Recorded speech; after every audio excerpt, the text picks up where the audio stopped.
happening tonight in Vancouver. Homicide investigators have now joined the investigation into the disappearance of a 40-year-old Langley mother and teacher. Naomi Onatera has not been seen for more than 2 weeks.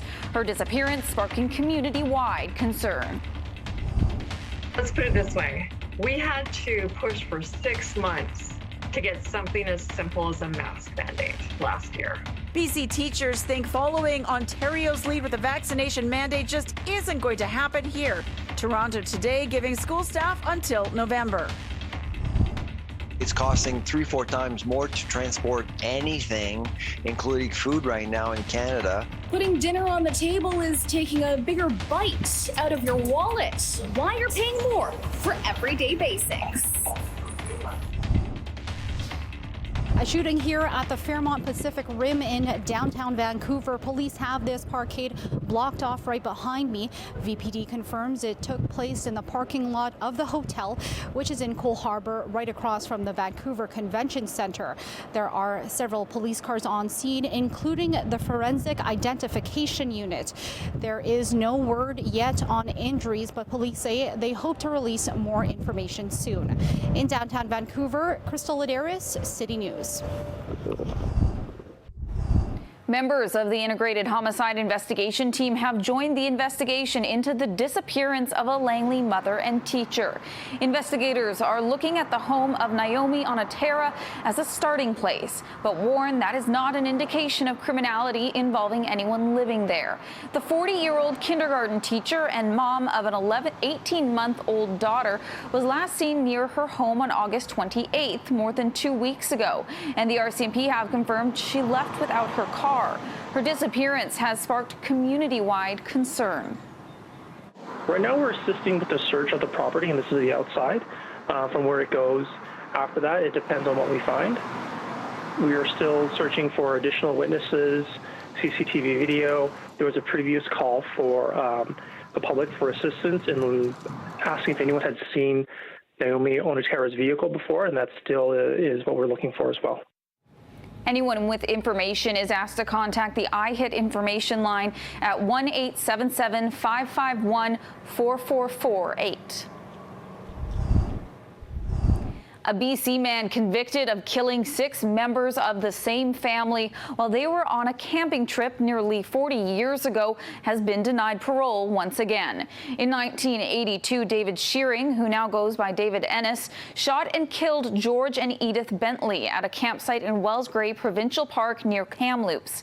He also killed the couple's daughter, Jackie, and her husband, Bob Johnson, and kept the Johnsons' young daughters, Janet, who was 13, and Karen, who was 11, alive for almost a week. He sexually assaulted the girls before killing them as well. Shearing then put all 6 bodies in the family car and set it on fire.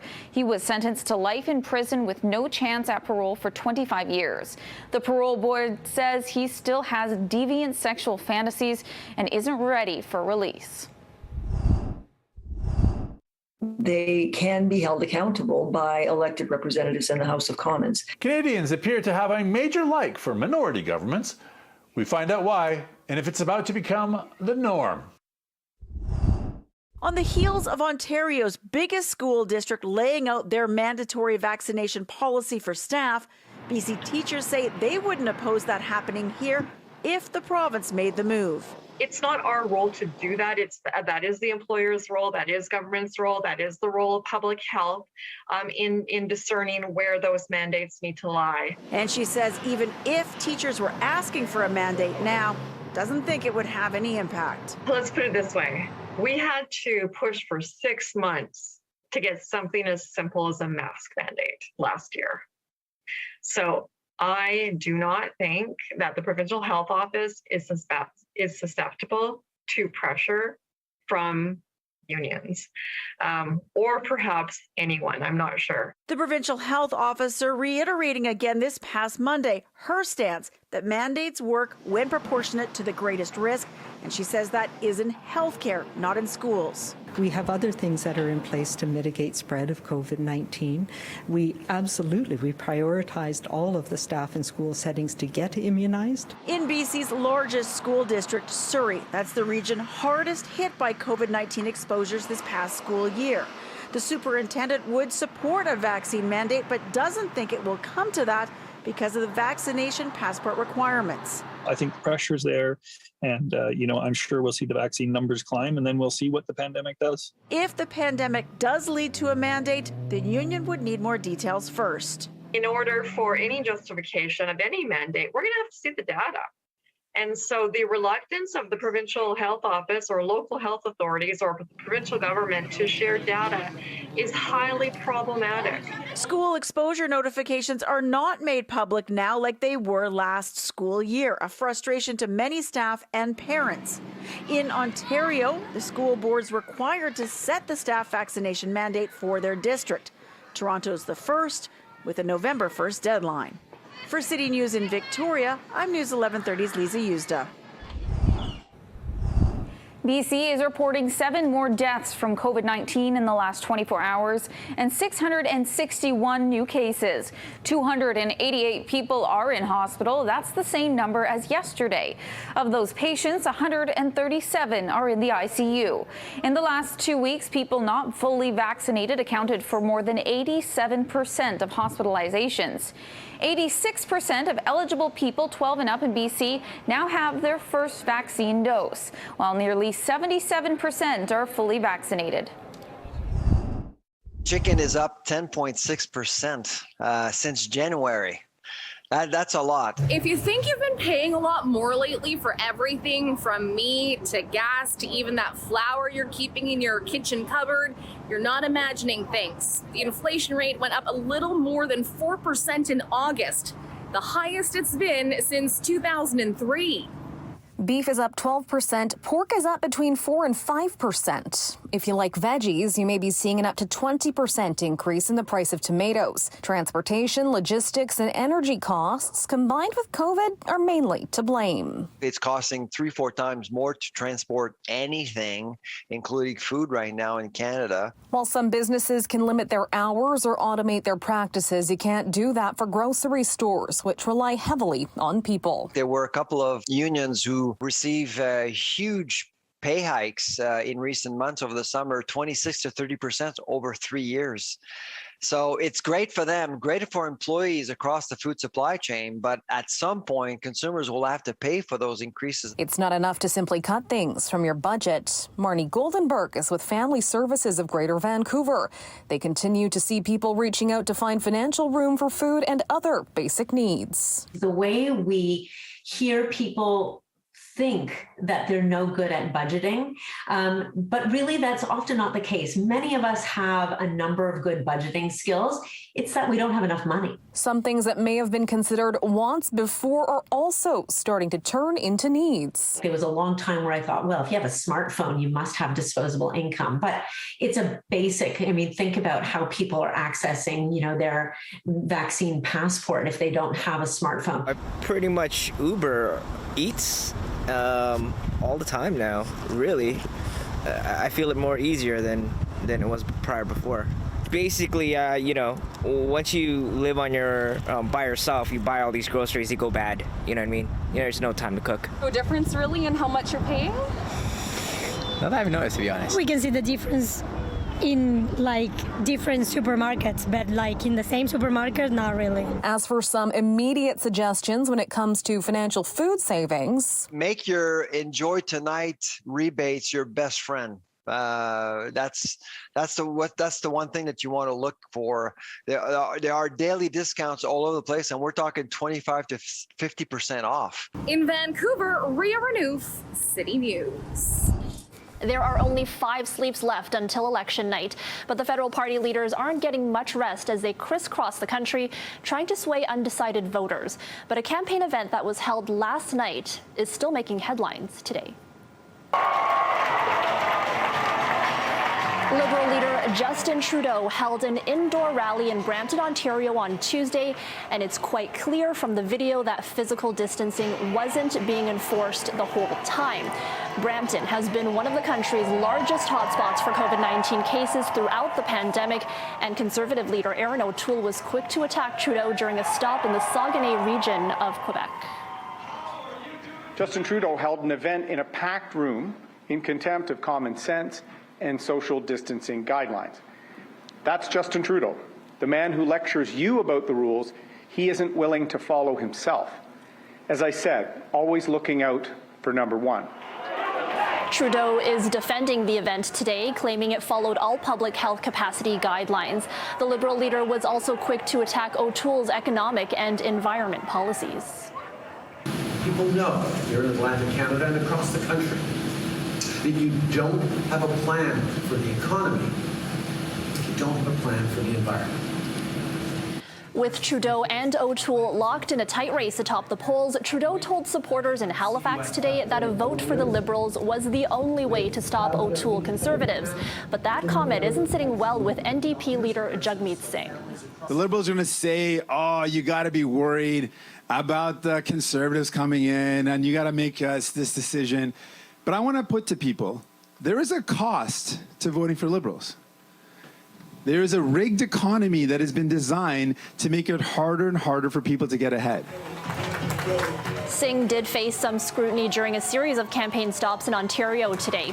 One NDP candidate in Toronto and another in Nova Scotia have both quit the election race after a pair of controversial social media posts surfaced from the past. Both of the former candidates have agreed to step aside and educate themselves on anti-Semitism. Singh is calling the messages, quote, unacceptable. We should be expecting more minority government. It could be the hottest thing in Canadian politics, minority governments. 4 of the past 6 federal elections, that's 66%, have wound up with a minority government. And polls suggest it's going to happen again Monday. I mean, to get a majority in Canada, you should be hitting 40% of the polls right now, right? Mm-hmm. And none of the parties are getting close. So how did minority governments become so trendy in Ottawa?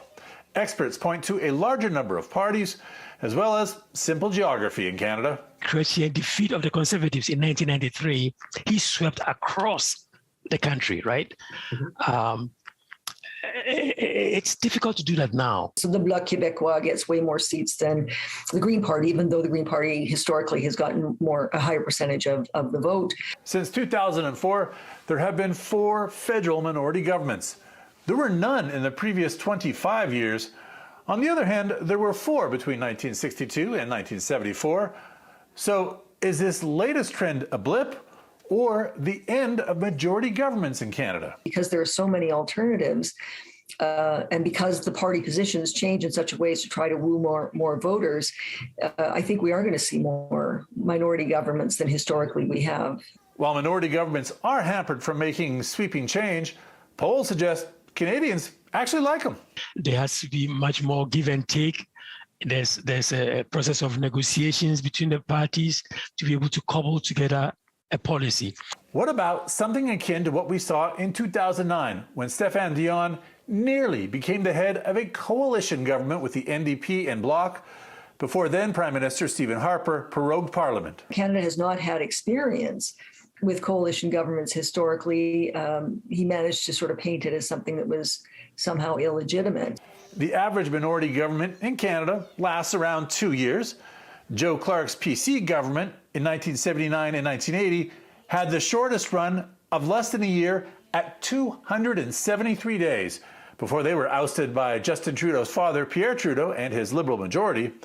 But if Canada winds up back in a minority spot after all the votes are tabulated, don't expect another ballot day quite so soon.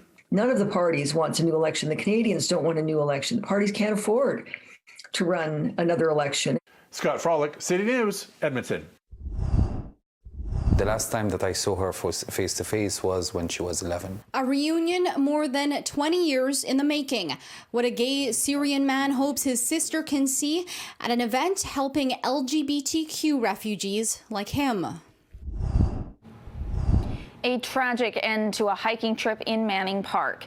Vancouver police have confirmed the body of the 52-year-old man first reported missing earlier this week has now been found near Snass Mountain. Police say Andrei Fenderkov was an avid hiker with plenty of experience in the backcountry. He was reported missing earlier this week when he didn't show up for work. Vancouver police led the investigation as he was reportedly last seen in Vancouver. The last time that I saw her face to face was when she was 11. Danny Ramadan is preparing for what he expects to be an awkward reunion. The last time he saw his sister was 26 years ago in Syria, at a time when he was shunned by family for coming out as gay. But after fleeing his home country, his identities as a Syrian and a gay man are celebrated, especially at his upcoming event, RBC Presents An Evening in Damascus. Selfishly speaking, I want her to walk in and see those 250 people looking at me on that stage and applauding. I want her to see that as a queer person who's out there, who is married, and I can hold my husband's hand, and there's a whole community that doesn't judge me for it. Ramadan is an accomplished author and activist and a Syrian refugee who settled in Vancouver after being arrested for running an underground gay community center. He reconnected with his sister 4 years ago. And after pandemic delays, Ramadan's sister, her husband, and their daughter will arrive just ahead of the fundraiser helping LGBTQ refugees come to Canada. In a Muslim family, they will have traditions, specific ways of living, and I have my identity as a queer person. I'm married to a man. What I expect is my husband is going to receive the same respect. And he warned that resettling will be a struggle at first. This is my children's book. It's called Salma the Syrian Chef. And you would notice that Salma is designed to look like Tala, my niece. Salma, who arrived with her mama to Canada. And as they arrived, mama seems to have forgotten how to smile.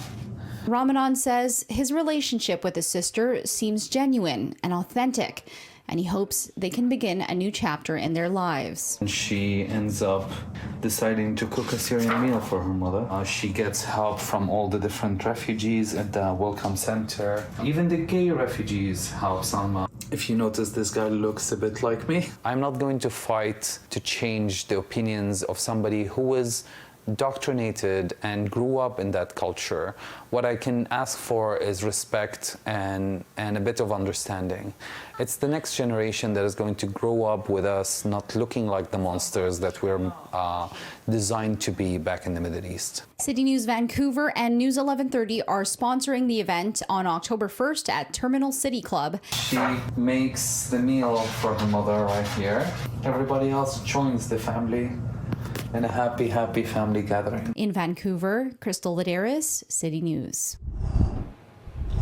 Vancouver's news is always available on the radio with News 1130 or online anytime at citynews1130.com. Your next edition of City News is tonight at 11. Thank you for watching and have a great night.